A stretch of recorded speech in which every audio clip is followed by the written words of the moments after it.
국책자문위원회 수석 부위원장이십니다. 과거 정부에서 청와대, 외교부, 국정원에서 일을 많이 해오셨고 마지막 파키스탄 주 파키스탄 대사를 역임하셨던 우리 송종환 수석 부위원장님으로부터 이 대북 문제 또 북한 핵 문제를 중심으로 해서 말씀을 해주시겠습니다. 방금 소개받은 송종환입니다. 제가 이 북한 문제, 유엔 문제, 핵 문제 이거 공부한 지가 한 50년 됐습니다. 28살 때 평양 남북대학 갔었는데 그러고 지금 이제 50년 된 겁니다. 북한은 1992년부터 2019년까지 27년간 이 한국, IEA, 또 미국 국자회담 등을 하면서 핵을 개발해서 6번 실험했어요. 그리고는 2018년에 이 완성했다고 선포를 했어요. 그 다음부터는 지금 핵 폐기 문제에서 절대 응하지 않는다는 거죠. 그나마 지난번 이 트럼프 대통령하고 대화를 하면서 북한이 생각하는 비핵화가 북한 핵 폐기를 안 한다는 걸 분명히 밝혔어요. 주한미군 철수하면 생각할 수 있다 이거예요. 근데 그동안 우리 정부는 계속 2번이나 2018년 4월 27일 회담하고 나서 그 다음날 김정은이 1년 이후에 한다고 신문을 크게 냈어요. 그 다음에 또 정의용 실장을 또 만나가지고는 북한이 트럼프 행정부 끝나는 2021년 금년이죠. 1월 21일 전에 핵 폐기한다고 했어요. 이게 다 거짓말이에요. 그래서 지금 이제 우리가 제가 정책 제안하고자 하는 것은 이 트럼프와 문재인 대통령이 북한과 대화를 하면서 북한에 대한 대북 제재가 없어버렸어요. 이걸 빨리 복원시켜야 된다. 이게 첫 번째. 그 다음에는 이제 우리가 북한 핵무기에 대해서 우리가 근본적으로 대책을 해야 된다는 거예요. 제가 이제 이게 생각한 건 뭐냐면 한스 몰겐소라고 하는 국제정치학자가 있는데 이 사람이 쓴 책에 의하면 이렇습니다. 다투는 두 나라 중 핵 위협을 받는 나라가 핵 반격 수단이 없으면 1945년 8월 미국의 히로시마, 나가사키 원폭투하 후 일본처럼 완전 파괴되거나 무조건 항복이라는 두 가지 선택밖에 없다고 했어요. 여러분 우리가 똑같은 상황 아닙니까 지금? 드골의 경우에는 핵무기가 없으면 위성국에 불과하다고 그랬어요. 그래서 빨리 이 문제를 이걸 공포의 균형이라고 해요. 북한이 핵을 쏘려고 할 때, 미사일 쏘려고 할 때 내가 반격이 나도 망하겠구나 그런 생각을 가져야 된다는 거예요. 우리 정부가 나름 2019년 5월 3일 박근혜 정부 때 북한의 핵실험 6번째 매진했을 때 우리 전 국방부가 삼축 타격 체제라는 걸 만들어낸 게 있어요. 그러니까 북한이 핵을 쏘려고 그러면 그걸 잡아내는 거, 또 그다음에 방어하는 거, 대량 응징 이 세 가지가 있는데 이걸 빨리 조기국 주게 된다는 거예요. 그다음에 이제 우리가 핵이 없는 상태니까 미국과 협력을 강화해가지고 우선 한미 군사합동 훈련을 재개하고 그 다음에는 이제 미국의 합정 제식이 현실화되도록 적시성이 있도록 우리 해야 된다 이거예요. 그래서 앞으로 우리나라 지도자가 할 일은 뭐냐 하면 북한의 핵 폐기를 유도하고 내실에는 북한 핵 억지를 위해서 미국과 전략적으로 협의하는 그런 국가와 지도자가 해야 된다 이거예요. 지금처럼 국제회의 가면 혼자 서 있고 이런 사람 하면 안 되는 거예요. 응? 간단하지 않아요? 그래서 세 가지가 방안을 제시했어요. 제가 북한이 핵에 응하지 않으면 미국이 전술핵을 재배치한다. 나토식 전술핵 무기를 공유한다.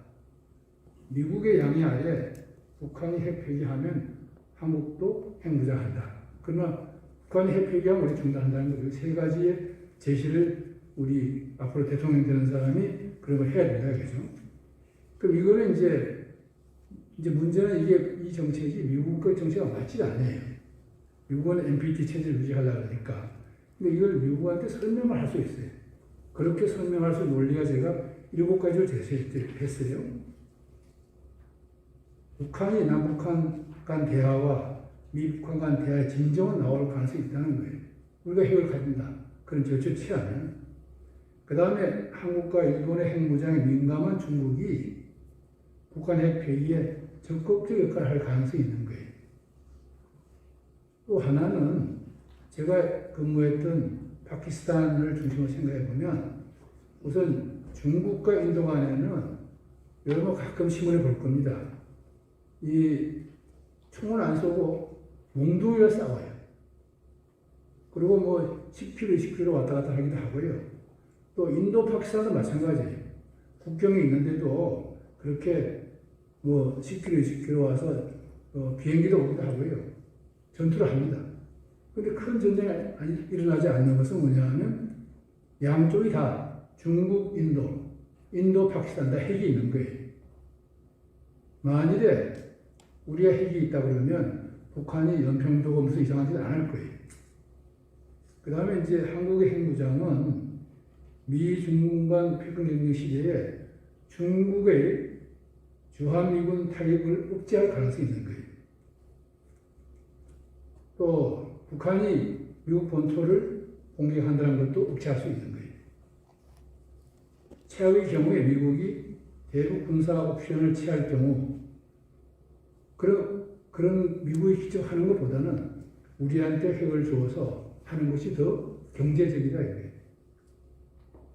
또 하나는 뭐냐 하면 여러분 지금도 세상에 자꾸 북한이 대화에 나오도록 당근을 줘야 된다고 예측하는 거예요. 북한 당근 줘서 대화 나오지 않아요. 옛날 72년도 그렇고 처음 남북 대화할 때 2000년 김대중 정부 할 때도 북한이 경제적 어려움이 있어 나온 거예요. 또 오고 그러지 않았습니까? 1992년 남북한 총리회담 때는 동그라프와 무너지니까 나온 거예요. 지난 2018년에는 어떻게 했어요? 김정은이 나온 거예요. 트럼프 대통령이 이 경쟁 공갈을 쳤잖아요. 그래서 나오는 거예요. 북한을 다루는 방법은 이렇게 흥정하는 방식을 하면 안 되고, 이건 북한은 협상이 뭐냐 하면 전쟁에서 이기지 못하는 것을 말로 이긴다는 것이 북한의 협상술이에요. 이게 말로 해서 안 된다는 거예요. 감사합니다. 예. 수고하셨습니다. 이어서 이 중소벤처 국책자문위원회 분과위원장이신데 앞에 정부에서 중소기업진흥공단 이사장까지 역임하시고 18대 국회의원도 지내셨던 허범도 위원장님께서 52시간 제도 개선 문제 가지고 말씀 주시겠습니다. 국민의힘 국책자문위원회 중소벤처분과위원회를 맡고 있는 허범도입니다. 이렇게 늦게까지 자리를 지켜주셔서 감사합니다. 특히 우리 박진 의원님도 끝까지 자리를 지켜주셔서 다시 한번 감사드리고, 국책자문위원회 이규영 위원장님과 송종환 수석 부위원장님 이 어레인지 하신다고 수고 많으셨습니다. 시간이 3분 주어졌기 때문에 간단하게 저는 제목만 말씀드리겠습니다. 첫째 하나는 방금 위원장님 소개하신 대로 제가 중소벤처분과위원이기 때문에 중소기업에서 한 꼭지, 벤처기업에서 한 꼭지, 그리고 제목에는 안 나와 있습니다만 소상공인, 자영업자가 우리 분과위에 소속되어 있기 때문에 그 세 가지에 할 일은 많습니다만은 지금 이 자리가 많은 과제를 논의하기에는 시간이 부족하기 때문에 우리 당의 대통령 후보도 이제 결정이 되셨으니 제가 지금 말씀드리는 이 세 가지 꼭지는 대선 과정에서 공약으로 채택을 하면 참 좋겠습니다. 왜냐하면 제가 전국을 다니면서 우리 중소벤처 소상공인들 만나서 최대 공약수를 뽑은 것이 지금 말씀드릴 내용이고, 또 당연히 우리 국민의힘 당에서 대통령이 되겠습니다만은 되고 난 이후에 이 정책이 반드시 실현돼야 되겠다. 저는 그런 마음가짐으로 이 과제를 우리 분과위원들과 토론 끝에 만들었습니다. 그럼 첫째, 중소기업을 위한 과제로서는 중소기업이 잘 아시다시피 우리나라의 99%의 기업체 수가 중소기업입니다. 또 우리나라 종업원의 88%가 중소기업 소상공인으로 구성되어 있어요. 그래서 우리가 9988이라고 그러는데, 이 9988은 99세까지 팔팔하게 살자는 뜻도 있지만은 우리 업계에서는 기업체 수의 99%인 중소기업, 우리나라 전체 종업원의 88%에 해당하는 종업원이 근무하고 있는 중소기업이 발전되지 않고서는 우리나라 경제가, 국민의 삶의 질이 결코 올라설 수가 없다. 이걸 조금 더 우리 선거하고 연결시켜 보면은 중소기업, 벤처기업, 소상공인, 자영업자의 마음을 얻지 못하면은 선거에서 장담을 못한다, 이런 뜻이지요. 그런 차원에서 중소기업에 대해서는 우선 전문화, 특화된 기업이 많아야 됩니다. 독일하고 일본은 200년 된 중소기업이 3만 개, 5만 개가 있어요. 우리나라는 12개입니다. 100년 된 기업이. 그만큼 기업의 전문화, 특화를 못하게 제도적으로 만들어진 거예요. 그게 뭐냐? 상속세를 전 세계에서 50% 이상을 매김으로써 기업이 특화 전문화될 길을 아예 막아버렸어요. 그래서 주변에 중소기업 하시는 분 계실 땐 한번 여쭤보세요. 이 상속세를 못 내어가지고요, 기업을 접어버립니다. 그러면 그 팀워크라는 게, 중소기업은 팀워크이거든요. 그 전문화 특화가 돼야 부품기업, 전문화, 요새 반도체 이야기 하잖아요.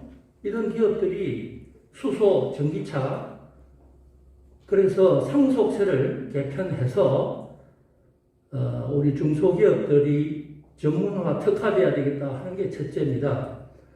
두 번째는 이 벤처기업의 일자리 창출과 공정한 기회를 얻기 위해서는 지금 마구잡이로 주 52시간 제도를 함으로 해서 해외로부터 좋은 과제를 우리가 수주를 받았는데, 그거는 밤을 새워서 일을 해야 돼요. R&D 투자를 하려고 하면 고급 인력들이 밤을 새워서 해야 돼요. 근데 요즘 현장에 가보면요, 벤처기업들이 주 52시간 제도 때문에 불을 꺼야 돼요. 체크가 돼요. 페널티를 내야 돼요. 세상에 이럴 수가 있습니까? 기업들이 수주를 받아가지고 지금 R&D 투자를 인텐시브하게 해야 되는데 불을 끄고 일을 못하게 하는 거예요. 이 말이 됩니까? 이 우리나라 노동법의 구조가 기울어진 운동량이 되어가지고요, 이 기업들이 꼼짝 못하게 되어 있어요. 노동천국이 되어버렸어요. 그래서 주 52시간 제도를 개선해서 플렉시블하게, 유연하게 해줘야 됩니다. 지금 디지털화되고 온라인과 재택근무 활성화되는 이 차원에서 특히 모여서 연구하고 연구실에서 분석하고 다시 또 피드백하기 위해서는 주 52시간 제도는 대단히 잘못된 겁니다. 그걸 하더라도 지금 3개월로 되어 있는 것을 6개월, 1년 동안의 합산제도 해야 됩니다. 그래서 주 52시간 제도는 우리나라 벤처기업의 활성화를 위해서는 절대적으로 필요한 거고요. 세 번째, 제가 이제 중소기업 상속세, 벤처기업의 주 52시간제도, 세 번째는 소상공인 자영업자입니다. 이 소상공인 자영업자가 작년 2020년 2월 5일 날 소상공인 진흥법을 만들었어요. 법은 만들었어요. 근데 그 법이 지금 제대로 되고 있지 않은 게, 이 소상공인 활성화 대책을 위해서는 소상공인 생계형 적합업종을 활성화시켜줘야 됩니다. 지금 소상공인이라 하면 여기 계신 분들 잘 모르실 텐데, 제조업이나 건설업이나 운수업이나 광업은 10인 미만이 되어야 되고요. 그 외에 관광업, 음식업 5인 미만이 소상공인입니다. 이 소상공인들이 지금 코로나 때문에 직격탄을 받고 있잖아요. 주변에 보시면 소상공인들이 엄청나게 피해를 했습니다. 시야 바늘공단에 가면요, 임대 내놓는 공장들이 수두룩합니다. 이 정도로 어려운 상황에서 소상공인 생계형 적합 업종을 활성화시키기 위해서는 이걸 여러 가지 지금 불합리한 제도가 있는데, 여기서 다 설명드릴 수 없지만은, 큰 제목으로서는, 우리 대선 공약으로서는 소상공인 활성화 대책이 강화되어야 된다. 이 세 가지를 말씀드리고, 끝으로 하나만 더 말씀드린다면, 우리나라에는 실패 중소기업들이 꽤 많습니다. 실패 중소기업에 대한 재도전 프로그램, 다시 재활할 수 있는, 재기할 수 있는 프로그램을 만들어야 되겠다. 이 네 가지를 말씀드리면서 제 말씀을 마치겠습니다. 감사합니다. 예, 수고하셨습니다. 다음은 같은 중소벤처분과위원회 이제 함께하고 계시는 이 윤병석 위원님. 근데 이제 탈원전 문제를 얘기하시는데, 앞에서도 나왔던 내용들이기 때문에 친원전을 위한 비전, 이 부분만 좀 간략하게 말씀해 주시면 고맙겠습니다. 지금 사회자 쪽에서 빨리 마쳐야 된다고 재촉 쪽지가 왔습니다. 부탁합니다. 제가 소개받은 윤병석이고요. 호수대학교 교수입니다. 해서 1분만 말씀드리시면, 우리가 탈원전 얘기를 모르는 사람이 없지 않습니까? 왜 탈원전 했을까요? 문재인 대통령 한마디에 탈원전 했다고요. 그래서 지금 소송도 붙고 회계사 구속도 되고 했는데, 이런 얘기가, 또 원전은 경수로와 중수로가 있습니다. 월성 1호기 원전은 중수로입니다. 나머지 원전은 경수로예요. 프로토늄 추출이 경수로에서는 추출 안 됩니다. 중수로에서 프로토늄 추출이 돼요. 그 부분은 아까 수석 부위원님 말씀하신 핵 문제하고 관련해서 우리가 고민해봐야 돼요. 그래서 이 부분은 정책을 상당히 나이스하게 만들어서 다음 우리 후보님한테 이게 대선 공약을 어떻게 낼 것인가 방향이 막연하게 간단하게 탈원전 의미가 아니고 국회하고 맞물렸기 때문에 굉장히 중요한 시사점들입니다. 이상입니다. 예, 수고하셨습니다. 감사합니다. 또 중소벤처 분과의 이서구 위원도 온라인 플랫폼 중개거래, 이게 이제 주로 중소기업 소상공인들 대상인데, 그 공정합법 조속 제정하자는 문제는 자료로 배치하겠습니다. 참고해 주시기 바랍니다.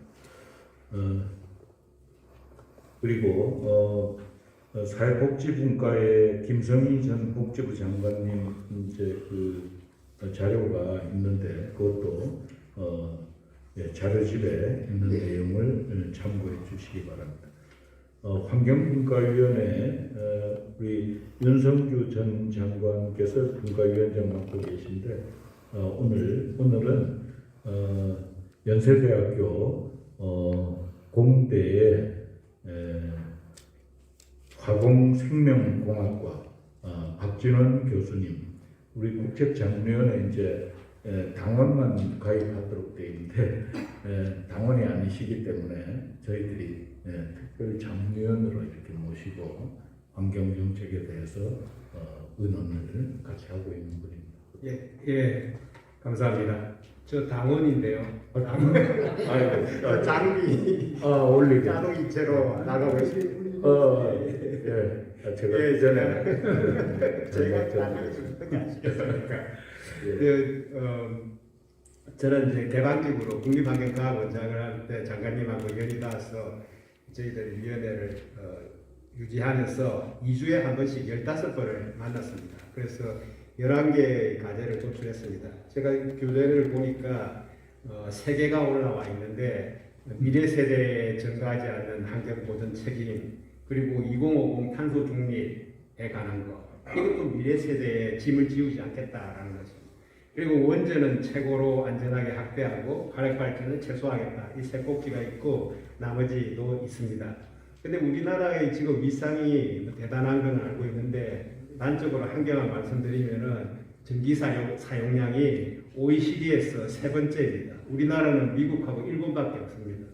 독일도 우리보다 적겠습니다. 그 독일이 우리보다 전기를 적게 써요. 2018년도 자료. 지금은 더 차이가 났을 겁니다.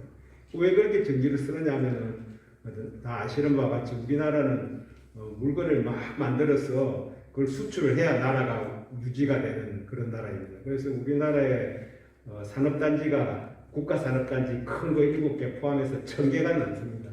근데 우리나라 면적이 독일의 3분의 1, 일본의 3분의 1, 그 우리나라보다 적은 나라가 없어요.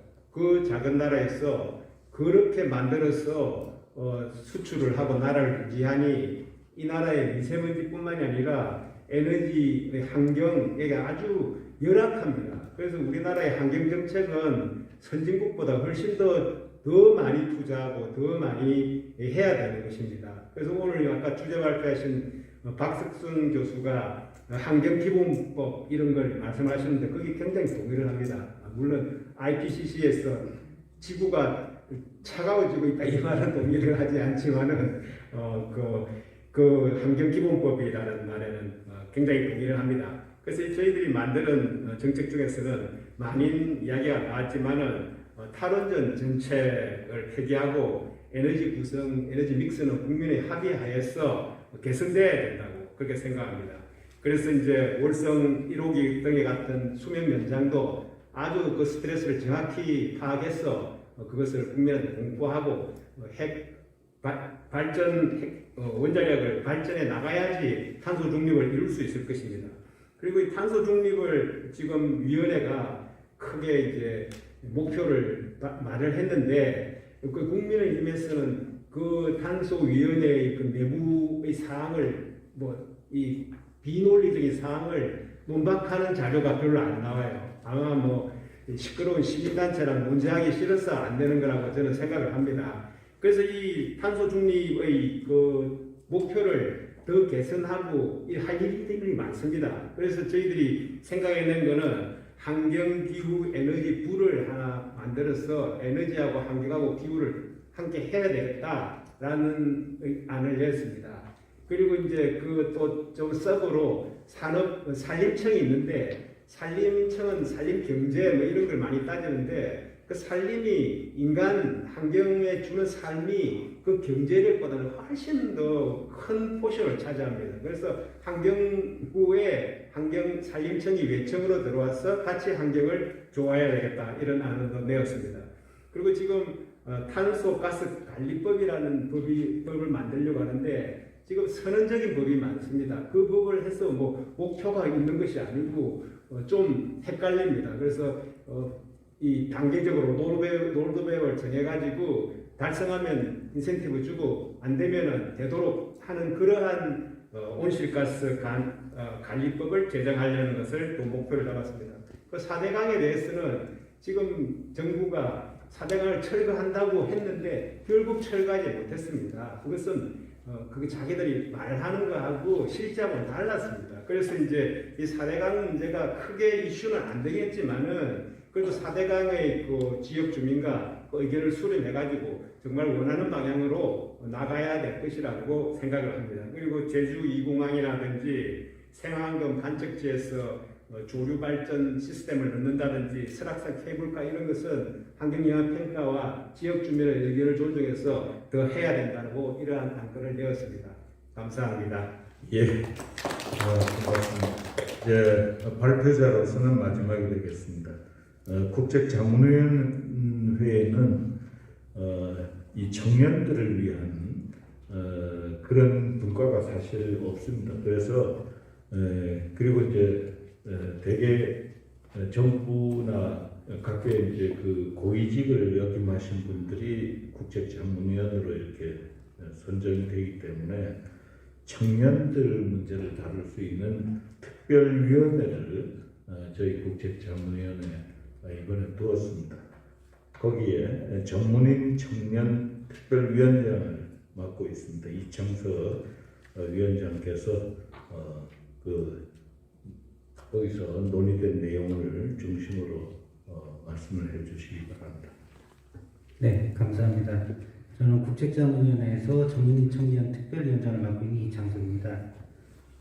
저희가 제기하고자 하는 문제는 어떤 커다란 것보다는 기본으로 좀 돌아가자라는 취지에서 그동안 한국 정당들이 외면하고 방치하고 있었던 이중당적 문제에 대해서 좀 문제 제기를 하고자 합니다. 지난 40년 넘게 한국의 정당들이 어떤 그 정당의 규모와 상관없이 어떤 그런 이중당적자에 대해서 이런 어떤 폐쇄적인 어떤 당원정과 관련해서 폐쇄적인 관행을 유지해서 왔는데요. 그 이유는 이게 불명확한 이런 당원 숫자들을 최대한 많이 이렇게 보유하는 게 당의 외연이라든가 그런 규모에 좀 유리하다고 생각해서 그랬던 관행이 있었던 것 같습니다. 그리고 거기 페이퍼에도 나와 있지만 이러한 그 불명확한 당원 숫자의 많은 호수가 이런 연구자들의 연구 논문에 의해서도 다 이게 검증이 되고 있습니다. 그럼에도 불구하고 이제 한국의 정당들이 이러한 문제점을 개선을 해야 되는데 이렇게 소극적이고 폐쇄적으로 대처했던 이유는 그런 당원의 규모가 당의 지지세와 상관관계를 갖고 있다고 생각을 하고 있기 때문이고 그것이 실제로 깊은 상관관계에 영향을 끼치고 있는 것이 또 연구 결과로 또 나오고 있습니다. 우리가 최근에 봤던 거는 2020년 위성정당 논란이 있었던 미래한국당, 그때도 이중당적 문제가 있었거든요. 근데 중요한 거는 이것을 감독하고 관리해야 되는 중앙선거관리위원회가 여기에 대해서도 이러한 어떤 전수조사한 사례가 없다라는 그런 논리를 대면서 실질적으로 방치하고 방관해왔습니다. 그래서 최근에 저희 이번에 재선 과정에서 역선택 논란, 당원이 막 증가하니까 그런 논란도 있었는데 가장 기본적이고 기초적으로 말한 이중당적자들, 여러 당을 왔다 갔다 하면서 활동하는 이런 실질적인 이런 사람들을 좀 이제는 좀 정리를 해야 되겠다라는 취지에서 말씀을 드렸고요.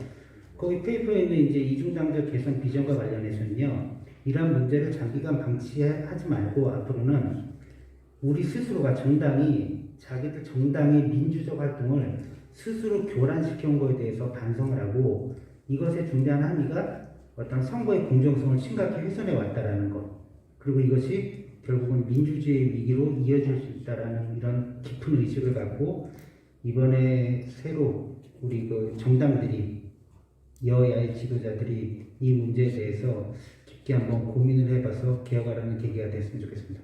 이상 마치겠습니다. 예, 감사합니다. 우리 전문인 청년특별위원회에서 청년의 시각으로 보는 이 정당 또 정치의 문제점들 이런 걸 이제 많이 짚어왔는데 그 중에 하나 소개를 드리자면 우리 국민의힘 당에 홈페이지는 있어도 앱이 없었어요. 보통은 요즘 앱을 통해서 우리 당의 정책이 뭔지 또 구성원들이 어떤 발언들을 했는지 의정활동 내용들 또 당에서 나오는 성명 이런 등등을 접할 수가 없었어요. 그런데 반면에 우리가 주된 경쟁 정당인 민주당에서는 벌써 수년 전에 그 앱을 개발해가지고 활용을 하고 있어가지고 특히 이 모바일에 친근한 청년층에 굉장히 불리한 정당의 모습 이런 걸 이제 발견을 해서 건의를 했습니다. 해가지고 그 앞에 김종인 위원장이 계실 때 해서 결국은 지금 앱이 개발돼 가지고 지금 통용이 되고 있는데 앞으로 우리 국민의힘 당 그 앱도 앞으로 많이 좀 활용을 해주시기 바랍니다. 이 청년들 국책자문위원들이 만들어낸 앱이다 이렇게 이해해 주시면 되겠습니다. 그 뒤에 이제 국책자문위원회 4차 산업특별위원회가 있는데 거기서도 자료를 낸 부분들 인재를 어떻게 양성할 것이냐 이런 정책 제안들을 하고 있는데 이런 부분들은 자료를 참고해 주시기 바라고 국책자문위원회 종합 토론 이것으로 마치도록 하겠습니다. 네. 감사합니다. 네. 우리 10시부터 저녁 6시 반까지 아주 장정을 해주신 모든 여러분께 감사의 말씀드립니다. 우리 오정문 원장님, 그리고 이시영 국책자문위원장님, 그리고 아까 이게 오전에 많은 분들이 오셨었는데 전부 나라 위하시는 애국심으로 우리 다음 정부가 취해야 될 국정 과제에 대해서 아주 심도 깊은 말씀을 해주셨습니다. 이것을 우리가 정책을 잘 다듬어서 대한민국을 정상화하는 그런 국책으로 이렇게 준비를 해야 될 것 같습니다. 특히 오늘 마지막에 국책자문위원회 위원님들께서 해주신 말씀은 정말 아주 가슴에 와닿고 아주 높은 수준의 국가 발전을 위한 제안이라고 생각이 돼서 축하의 말씀을 드리고 저희 이 자리에 오신 모든 분들 끝까지 남아주신 데 대해서 감사의 말씀을 드립니다. 오늘 축하드립니다.